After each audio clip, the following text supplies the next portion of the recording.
I'm James Wang, and I'm working with my partner Ann Lee to revolutionize healthcare within AI, predicting future of medication models and improving patient outcomes. Unfortunately, my partner Ann Lee is unable to make it to the meeting today, and so I will be discussing over most of the information. Some overview for today's information. In this slide, I'll address our problem statement and mission, some requirements and design within our experiment, our research on existing solutions, some design descriptions, modules and implementation details, test plan and strategy, results and discussion. Finally, I'll be giving a conclusion and future work through this experiment. Great. First, we have our problem statement and mission. Within our medication development, we have the development of an AI model trained on dataset of historical medication models taken from universities. Some keywords including here are medication modeling, AI system, prediction, accuracy. Here, one of the first steps I implemented the project was to create the coding issue. Next, we create our web page to start the information. And the experiences I aim to assess the performance and reliability of an AI model designed to predict future models for a database. This was a diverse data set of historical models from many universities was introduced, which was split into training and testing sites. And finally, the AI model was trained using the training data and evaluated by comparing its predictions against the actual outcomes against the testing data.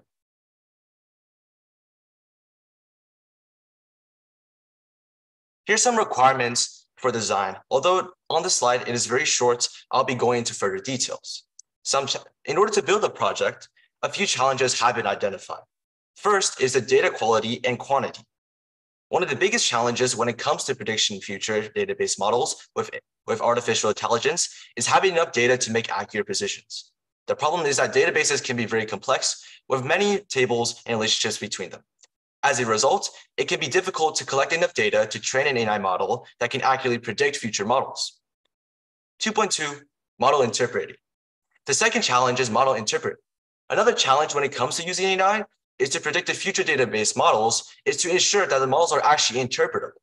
The problem is that many artificial intelligence models can be very complex and very difficult to interpret, which can make it very difficult for understanding how models is to make its prediction. Finally, we have data privacy and security. This third challenge ensures that the data used to train AI models is secure and private. The problem with databases is that it can contain very sensitive information that needs to be protected from unauthorized access. In addition, AI models can also be vulnerable to attacks, which can compromise the security of the data they are trained on. Here's some research on some current solutions.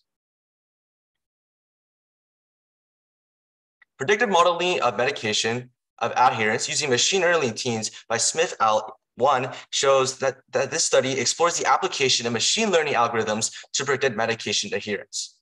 The research focused on feature selection, algorithm comparison, and performance evaluation, providing many powerful insights into the predictive capabilities of machine learning into medication-related contexts.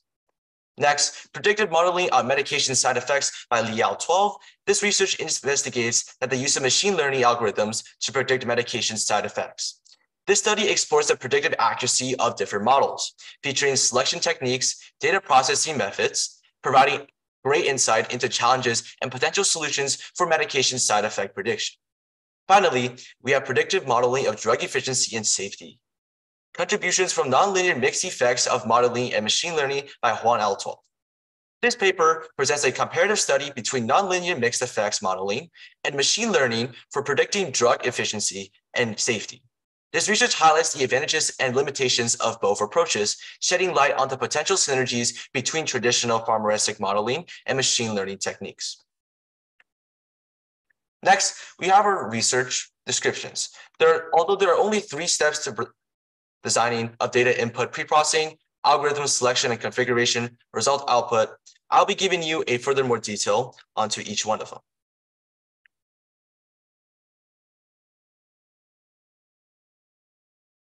Data processing, input, and preprocessing. The main structure of the program is designed to link together these 3 main components.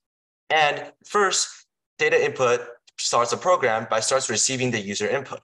which may include relevant data such as patient information, medical records, or other data specific to the problem of the domain.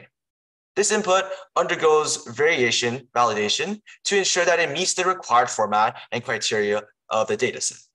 Then the program performs pre-processing steps such as cleaning, transforming, and normalizing the data to prepare for analysis. Our second is our algorithm selection and configuration. After data pre-processing, the program offers multiple algorithm options to the user. This user can choose the most suitable algorithm based on their needs and preferences. Additionally, the program may allow the user to configure the selected algorithm's parameters to fine-tune its behavior and performance with multiple algorithms to choose from. Finally, we have the result output. Once the algorithm is selected and configured, the program proceeds to train the model using the pre-processed data from the database. The trained model is then used to predict future models for the data based on the user's input. The program displays the predicted results to the user in a user-friendly format, providing them with powerful insights and information that the user needs. Here are just some examples of our modules and implementation details. One of our modules, the training module, provides a code snippet that performs pre-processing and sets up a list of models for regression of classification tasks. Although the picture would be unclear, I will be accepting any request for any code later through my email. Here's a summary of my code. The function takes a data index parameter to select a specific data set from a data store. Then the categorical columns in the data set are converted to the category type data using the asType method. The target variable in the slide, y, and the feature variables x are extracted from the data set. Finally, the list of regression models and their corresponding names, as well as classification models and their names, are defined. For example, pipeliner and column transfer objects are created to handle these numeric and categorical data pre-processing respectively. Based on the type of the data, 0 for classification, otherwise regression models, the appropriate models and names are designed. An empty list called output and another list of finals are initialized. Here's another example of our module, the predict function. This provided code here is a Python function called predict and some additional code for running a Flask application. Here's a quick summary of the code. The predict function is defined to handle incoming JSON data through a request. The JSON data is extracted and stored in the data variable. The input columns are retrieved from the data and stored in the input columns variable. Some data cleaning and pre-preparation steps are performed on the input columns. The data frame called ED is created using the cleaned input columns. The model type and algorithm are then extracted from the data.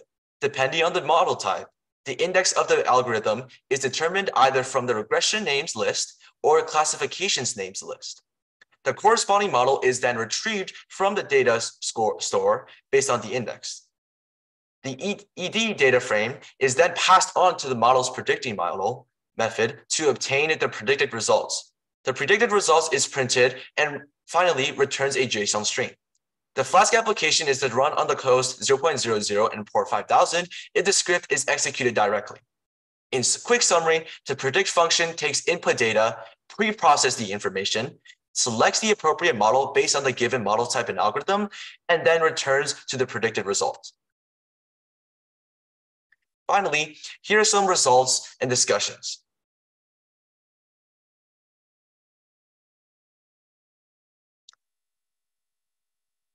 From the data, it is observed that the mean and median values for each performance metric are relatively close, indicating a relatively balanced distribution of results. The highest and the lowest values from the graph represents the best and the worst performance obtained on the trials. One surprising aspect is the recall metric has a wider range compared to other metrics, with the lowest value of 75.6% and the highest value of 83.5%.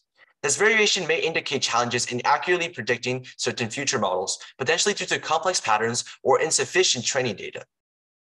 The precision metric is constantly outperformed the other metrics with relatively higher values. This indicates that the AI model has a very strong ability to correctly identify and predict the future models.